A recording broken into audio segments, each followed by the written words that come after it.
తాజా అంశం చూస్తున్నాం. ఢిల్లీ పర్యటనలో ఉన్న మంత్రి నారా లోకేష్ ప్రధాని మోదీతో భేటీ అయ్యారు. మరింత సమాచారం మా ప్రతినిధి అరుణ్ అడిగి తెలుసుకుందాం. అరుణ్, మోదీతో లోకేష్ ఏ అంశాలపై చర్చిస్తున్నారు, వివరాలేంటి? ప్రధాని మోదీతో గత 20 నిమిషాలుగా భేటీ కొనసాగుతోంది. నారా లోకేష్ గత రాత్రి ఢిల్లీ చేరుకొని ప్రస్తుతం ప్రధాని మోదీతో భేటీ అయి ఉన్నారు. 11:20 నుంచి భేటీ ఉంటుంది అని చెప్పి ప్రధాని కార్యాలయ వర్గాలు వెల్లడించడం జరిగింది. ఈ భేటీలో ప్రధానంగా ఆంధ్రప్రదేశ్ లో వైజాగ్ కేంద్రంగా నిర్వహించినటువంటి అంతర్జాతీయ యోగా దినోత్సవానికి సంబంధించినటువంటి ఒక నివేదికను ఇవ్వాలి అని చెప్పి ప్రధాని గతంలో ఆదేశించారు. అదే సందర్భంలో రాష్ట్రంలో యోగాంధ్ర నిర్వహించినటువంటి పద్ధతి, దానికి సంబంధించి అనుసరించినటువంటి ప్రణాళిక విధానము, అవన్నీ కూడా చాలా అద్భుతంగా నిర్వహించారు అని చెప్పి కేబినెట్ భేటీలో కూడా ప్రధాని నరేంద్ర మోదీ కితాబిచ్చారు. అందుకు సంబంధించినటువంటి ఒక విధాన రూపకల్పన చేయాలి కాబట్టి దానికి అనుగుణంగా ఒక నివేదిక ఇవ్వాలి అని చెప్పి ప్రధాని రాష్ట్ర ప్రభుత్వాన్ని, ముఖ్యంగా లోకేష్ ను కోరటం జరిగింది. అందుకు అనుగుణంగానే లోకేష్ గత 2 నెలల కాలంలో రాష్ట్రంలో నిర్వహించినటువంటి యోగాంధ్రకు సంబంధించి ప్రతి జిల్లాలో ఒక్కొక్క ఉదాహరణగా తీసుకొని ఒక నివేదికను ప్రధాని మోదీకి అందించినట్లుగా తెలుస్తా ఉంది. ఈ నివేదిక ద్వారానే ప్రధాని అన్ని రాష్ట్రాలకు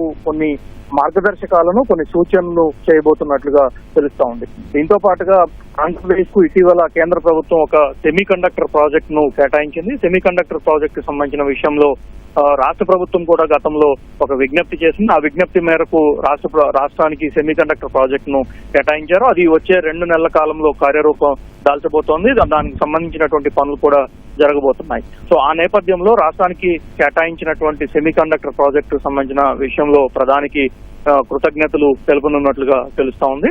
మరోవైపు రాష్ట్రానికి సంబంధించినటువంటి అనేక అంశాల్లో ఇప్పటి వరకు కేంద్రం నుంచి సాయం అందుతోంది. ముఖ్యంగా జిఎస్టీకి సంబంధించినటువంటి చెల్లింపులు, జిఎస్టీకి సంబంధించినటువంటి వసూళ్లు ఇటీవల రాష్ట్రంలో గణనీయంగా పెరిగాయి.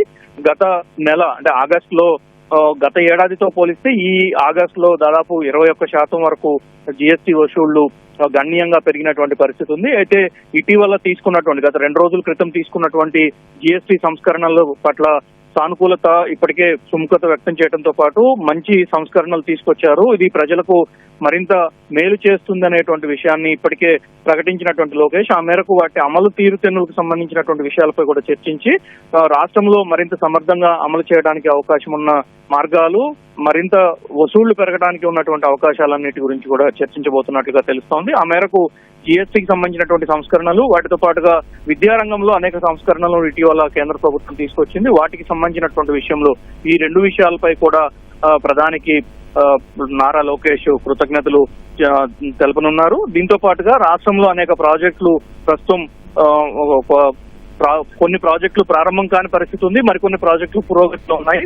సో వీటన్నిటి నేపథ్యంలో రాష్ట్రం ఉన్నటువంటి ఆర్థిక పరమైనటువంటి పరిస్థితుల నేపథ్యంలో కొంత మరింత ఆర్థిక పరమైనటువంటి చేయూత అందించాలి అని చెప్పి గత 5 ఏళ్లలో జరిగినటువంటి ఆర్థిక విధ్వంసాన్ని నుంచి బయటపడాలి అంటే కేంద్రం నుంచి ఆ మేరకు మరింత సహాయ సహకారాలు ఉండాలి. కాబట్టి అందుకు అనుగుణంగా కేంద్రం పూర్తి స్థాయిలో సహకరించాలని చెప్పి కోరనున్నట్లుగా తెలుస్తా ఉంది. రైల్వే జోన్ కు సంబంధించి కావచ్చు, మిగిలినటువంటి ప్రాజెక్టులు కేంద్రం నుంచి మంజూరు అయ్యి ఇప్పటికీ నిధులు విడుదల కానటువంటి ప్రాజెక్టులు, కొన్ని రాష్ట్ర ప్రభుత్వం ప్రతిపాదించి కేంద్ర ప్రభుత్వం వద్ద పెండింగ్ లో ఉన్నటువంటి మరికొన్ని అంశాలకు సంబంధించి కూడా కీలకంగా చర్చించనున్నట్టుగా తెలుస్తోంది. వీటితో పాటు తాజాగా రాష్ట్రంలో ఉన్నటువంటి రాజకీయ పరిణామాలపైన కూడా చర్చ జరగడానికి ఆస్కారం ఉన్నట్లుగా లోకేష్ కార్యాలయ వర్గాలు వెల్లడించాయి. ప్రధానంగా చూసుకుంటే ఇటీవల రాష్ట్ర ప్రభుత్వం చేపట్టిన ప్రతి పనిపైన ఫేక్ అబద్ధపు వీడియోలు, అబద్ధపు ప్రచారం ఎక్కువగా సోషల్ మీడియాలో జరుగుతుండటము, దాంతో పాటుగా కేంద్ర ప్రభుత్వానికి సంబంధించినటువంటి విషయాలపై కూడా